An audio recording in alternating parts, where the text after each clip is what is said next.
TV18. So if I could start by asking you about the guiding principles and the constraints that the government may have expressed to you as part of the recommendations of the 7th Pay Commission. The fiscal impact works out to be about 0.65% of GDP, which economists believe is sizable. If you can take us through what were the guiding principles when you were putting these recommendations together, sir.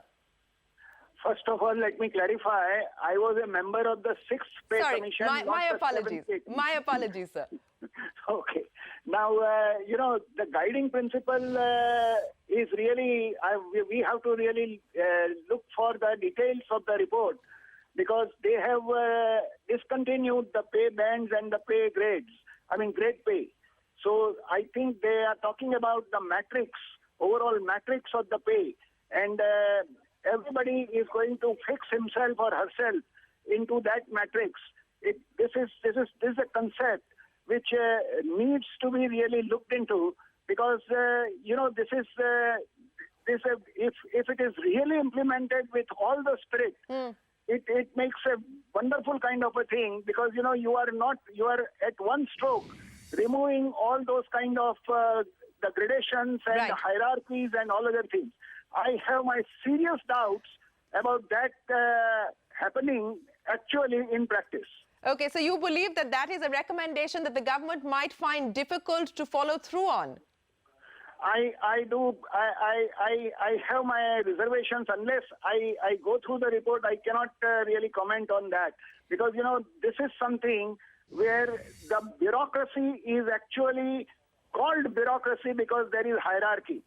Bureaucracy is called bureaucracy because there is a system of the movement of the papers, movement of the decisions, and there are layers and layers and layers.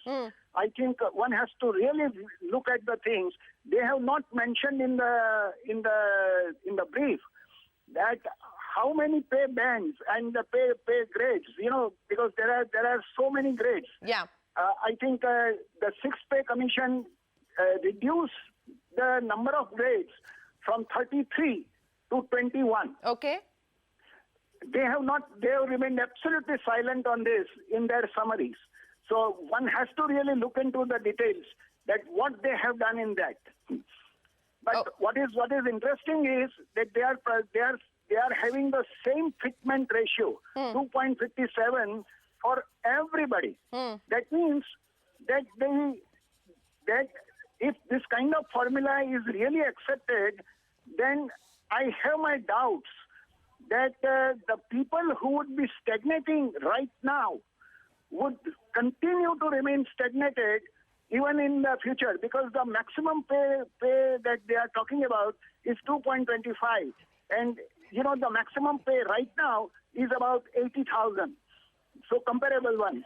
Okay. So if you just apply that 2.57, you are practically there.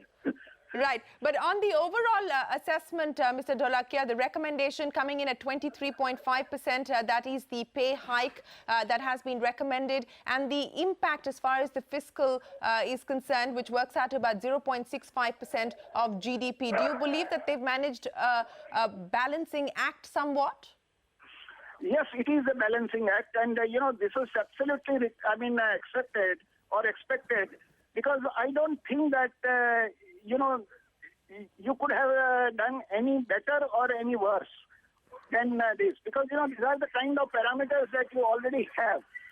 So the whole issue is that this kind of 0.4 to 0.5% of the GDP is what is involved in the whole process. I think we should not forget, because Arun Jaitley did talk about the fiscal impact, but he should have given some perspective. Yeah. Like, say, for instance, currently the central government pay and pension together account for 1.8% of GDP. Now, with this Pay Commission's recommendation, if it is accepted from 1st January, which it is going to be accepted, you would find that it would turn out to be something like 2.3%. Right. But, this cannot remain at 2.3% over a longer period, perhaps because there is a natural tendency, secular tendency for this proportion to fall. And this goes on falling every year because the increment is only 3%. Right. Whereas in the real terms, the growth of GDP in India is something close to something like 7 to 8%. As a result, this proportion is bound to be falling unless we go on having many more people recruited, which is not what is likely to happen. Mr. Dholakia, if I can ask you to hang in there for just 1 second, sir. We've got